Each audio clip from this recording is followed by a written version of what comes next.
Hello प्यारे दोस्तों, आप सभी का दिल की गहराइयों से स्वागत है आज की नई कहानी और मेरे चैनल टॉप आइडियल स्टोरी में। आज मैं फिर से हाजिर हूँ आप सबके सामने एक नई और दिलचस्प कहानी लेकर।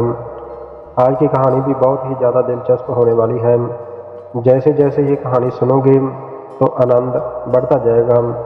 आइए सुनते हैं आज की दिलचस्प कहानी।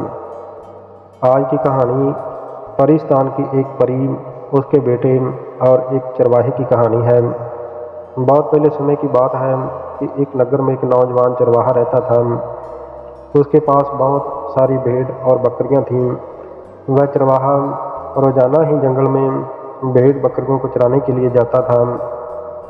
एक दिन की बात है कि वह चरवाहा जंगल में भेड़ बकरियां चराने के लिए गया।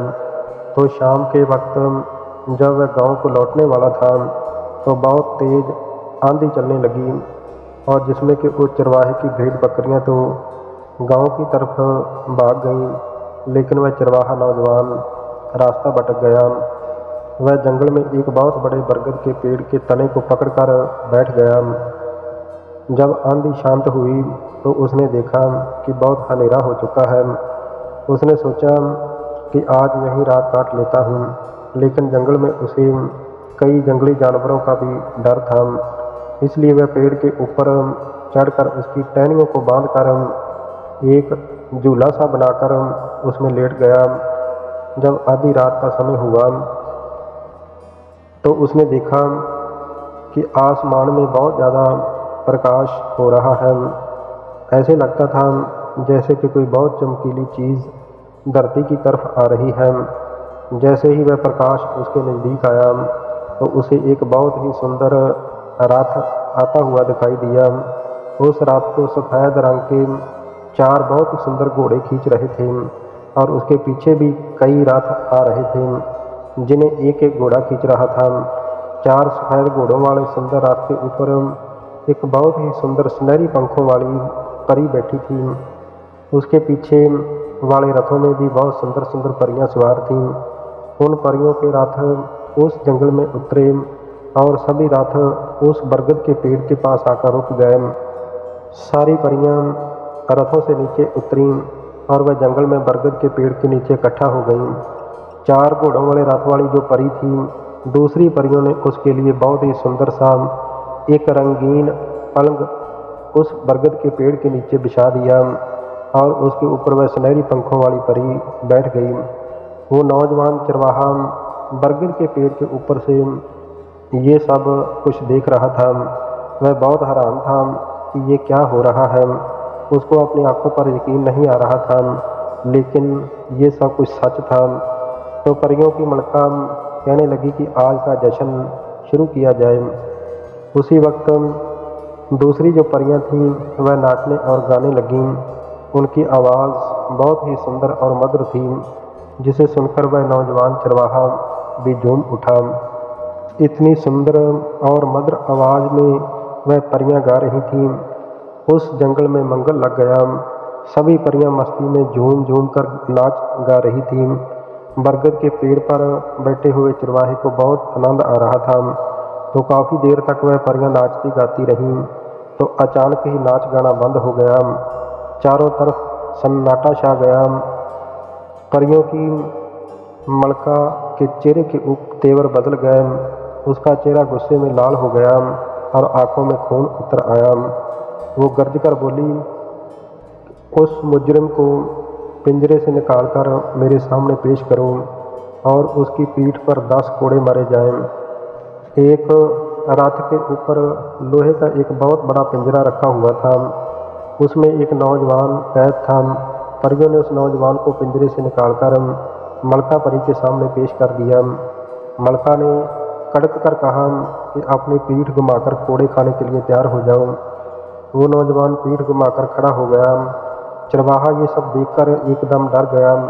उसे समझ में नहीं आ रहा था कि परियां इस नौजवान पर इतना जुर्म क्यों कर रही हैं। एक परी ने कोड़ा पकड़कर बहुत ही जोर से उस लड़के की पीठ पर मारा तो उस लड़के की चीखें निकल गईं। उसे बहुत दर्द हुआ। वह दर्द से चीखने लगा। परी ने फिर से एक और कोड़ा मारा तो लड़का और ज़ोर ज़ोर से चीखने लगा। ये सब देखकर उस नौजवान चरवाहे का दिल दहल गया। उसने सोचा कि इस मासूम को ये परियां क्यों सजा दे रही हैं। उससे रहा न गया। वह एकदम से बरगद के पेड़ के ऊपर से धरती पर कूद पड़ा। चरवाहे को देखकर परियां हैरान रह गईं और ये आदमजात कहाँ से आ गया। परियों की मलका कहने लगी कि ऐ आदमजात, आप कौन हो और कहाँ से आए हो, यहाँ क्या कर रहे हो। तो उस नौजवान चरवाहे ने अपनी सारी कहानी परियों की मलका को बताई।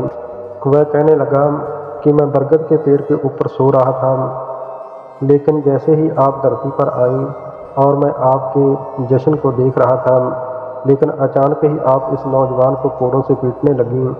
तो मैं जानना चाहता हूँ कि आखिरकार इस मासूम ने क्या गुनाह किया है जो कि आप इसको इतनी बेरहमी से पीट रही हो।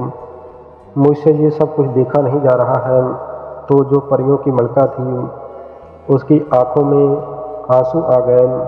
वो कहने लगी कि तुम नहीं जानते हो कि ये कौन है और इसने कितना बड़ा जुर्म किया है। इस कहानी के पीछे बहुत बड़ा राज है। चरवाहा कहने लगा कि ऐ परियों की मलका, मुझे इस कहानी का राज बताओ कि क्यों आप इस नौजवान पर इतना अत्याचार कर रही हो। परियों की मलका कहने लगी कि दरअसल ये नौजवान मेरा सका बेटा है और मैं परिस्तान की मलका हूँ और इसने बहुत बड़ा गुनाह किया है जिसकी सज़ा इसे मैं रोज़ देती हूँ, क्योंकि परिस्तान का कानून सब के लिए एक है, चाहे मेरा बेटा हो और चाहे कोई और। इसका गुनाह ये है कि इसने जिन्नों के बादशाह की बातों में आकर परिस्तान का शाही मोती उस जिन्नों के बादशाह के हवाले कर दिया है। जिसके पास भी वो मोती होता है वही परिस्तान के तख्त पर बैठता है। अब मेरे मरने के बाद वो जिन्नों का बादशाह परिस्तान के तख्त पर बैठकर हुकूमत करेगा और अपनी मनमानी करेगा। इसकी वजह से पूरा परिस्तान खतरे में पड़ गया है। अब जब तक वो शाही मोती परिस्तान में वापस नहीं आ जाता तब तक परिस्तान पर खतरे के बादल छाए रहेंगे। तो नौजवान चरवाहा परियों की मलका से कहने लगा कि ऐ मलका, मुझे इस नौजवान के ऊपर तरस आ रहा है, इसलिए इसकी जान बचाने के लिए मैं अपनी जान की बाजी लगाकर परिस्तान का वो कीमती मोती लेकर आने को तैयार हूँ। लेकिन आप वादा करूँ कि वह मोती मिलने के बाद आप इस नौजवान की सज़ा को माफ़ कर दोगी। तो परिस्तान की मलका कहने लगी कि ऐ रहम दिल आदमजात, तुम जिन्नों के उस बादशाह से वह मोती हासिल नहीं कर सकते हो, क्योंकि वे बहुत ही ताकतवर हैं। ये तुम्हारा वहम है, तुम अपनी जान गंवा बैठोगे। ऐसी नादानी मत करो। नौजवान चरवाहा कहने लगा कि नहीं, मुझे अपनी जान की परवाह नहीं है। नेकी के रास्ते पर चलते हुए अगर मेरी जान चली भी जाए तो मुझे कोई परवाह नहीं है। परियों की मलका कहने लगी कि ठीक है, अगर तुम एक ख़तरनाक रास्ते पर जाना चाहते हो तो तुम्हारी मर्जी है। मैं आपसे वादा करती हूँ कि अगर तुम उस मोती को लाने में कामयाब हो गए तो इसकी सज़ा मैं माफ़ कर दूँगी। फिर चरवाहे ने कहा कि ऐ मलका, तुम यहीं ठहरो, मैं घर से अपना कुछ सामान लेकर अभी आता हूँ। तो परियों की मलका कहने लगी कि ठीक है, लेकिन जल्दी आना। नौजवान चरवाहा दौड़कर घर गया और घर से एक लंबा और मोटा सा रस्सा, एक 2-2.5 फुट की पाइप और एक इत्र की शीशी लेकर फौरन वापस आ गया। चरवाहा कहने लगा कि ऐ मलका, आप मुझे जिन्नों के बादशाह का पता बताओ, मैं उस तक कैसे पहुंच सकता हूं। परियों की मलका कहने लगी कि तुम मेरे हवा में उड़ने वाले रथ के ऊपर सवार हो जाओ और दक्षिण दिशा की और पहाड़ियों के बीचों बीच एक गुफा है, उस गुफा के अंदर मैं तुम्हें छोड़ दूंगी।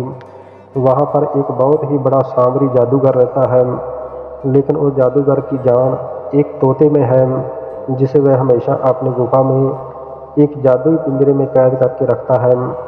लेकिन जो भी उस जादूगर के पास जाता है वह उसे एक सवाल ज़रूर करता है अगर उसे सवाल का सही जवाब मिल जाए तो उसकी हर ख्वाहिश वो पूरी कर देता है, और अगर आप उस सवाल का सही उत्तर ना दे सकें तो वह आपको हमेशा हमेशा के लिए पत्थर का पुतला बना देगा। तो चरवाहा कहने लगा कि आप चिंता मत करो मलका, मुझे इसकी गुफा तक पहुंचा दो। तो परियों की मलका ने उसे उड़ने वाले रथ पर बिठाकर नौजवान चरवाहे को जादूगर की गुफा के सामने पहुंचा दिया। परियों की मलका गुफा के बाहर खड़ी हो गई और चरवाहा अकेला ही गुफा के अंदर चला गया। तो वहाँ पर हड्डियों के पिंजर चारों तरफ लटक रहे थे, बहुत ही भयंकर आवाज़ें आ रही थीं। तो जादूगर के पैरोदारों ने चरवाहे को पकड़ लिया और जादूगर के सामने पेश कर दिया। सामरी जादूगर कहने लगा कि ऐ नौजवान, तुम कौन हो, कहाँ से आए हो? वो चरवाहे ने सारी कहानी जादूगर को बताई कि मैं जिन्नों के बादशाह से परी स्थान का कीमती मोती हासिल करने के लिए आया हूँ। आपसे जिन्नों के बादशाह के महल तक जाने का रास्ता पता करने के लिए आया हूँ, क्योंकि आप ही मुझे उस जिन्नों के बादशाह तक पहुँचा सकते हो। तो जादूगर कहने लगा कि क्यों आप अपनी मौत को दावत दे रहे हो? वहाँ पर जाने का मतलब है कि आप खुद चलकर मौत के मुंह के अंदर जाना चाहते हो। चरवाहा कहने लगा कि मुझे मौत से डर नहीं लगता है, मैं सिर्फ अपने मकसद को पूरा करना चाहता हूँ। तो जादूगर कहने लगा कि पहले तुम मेरे सवाल का जवाब दो। चरवाहे नौजवान ने कहा कि जादूगर, तुम अपना सवाल बताओ, मैं उत्तर देने की कोशिश करता हूँ। जादूगर कहने लगा कि रात को मैंने सपने में देखा कि एक बहुत ही हरा भरा खेत है, उसी के चारों तरफ एक बाढ़ लगी हुई है और वह बाढ़ ही उस खेत को खा रही है। इसका क्या मतलब है?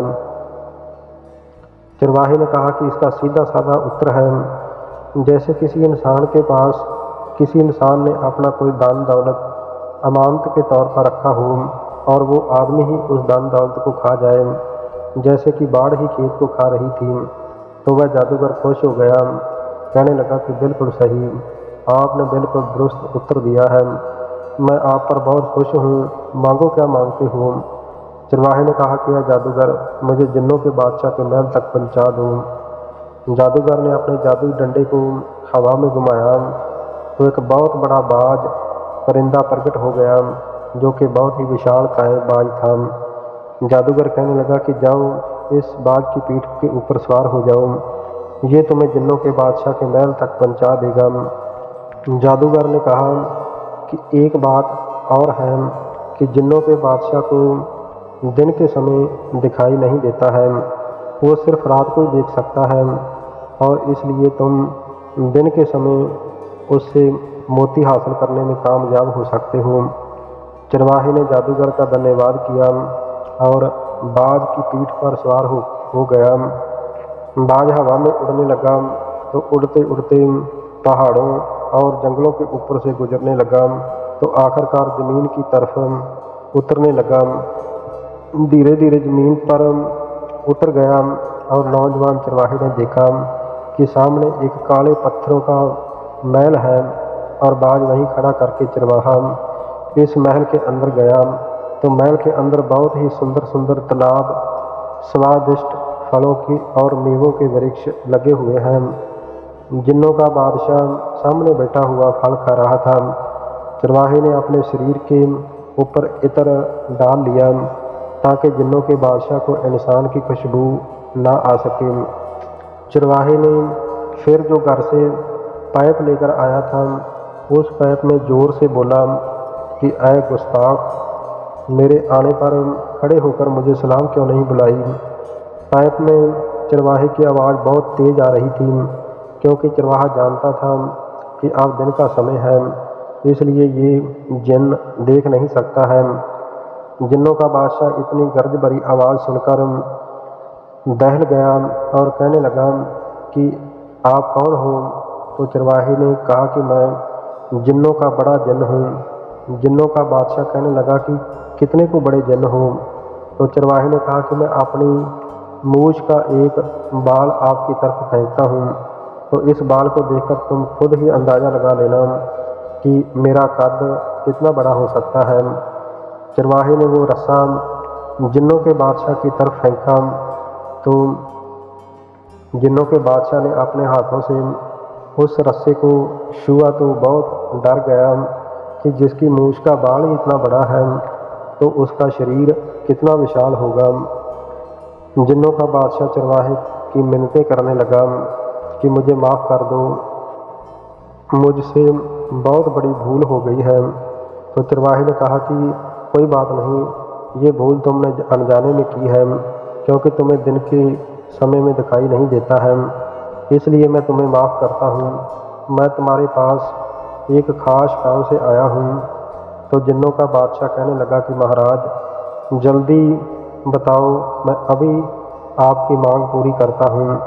तो चरवाहे ने कहा कि मैं वो मोती लेने के लिए आया हूँ जो तुम परी स्थान से लेकर आए हो। जल्दी से वो मोती मेरे सामने पेश करो, वरना तुम्हारी खैर नहीं है।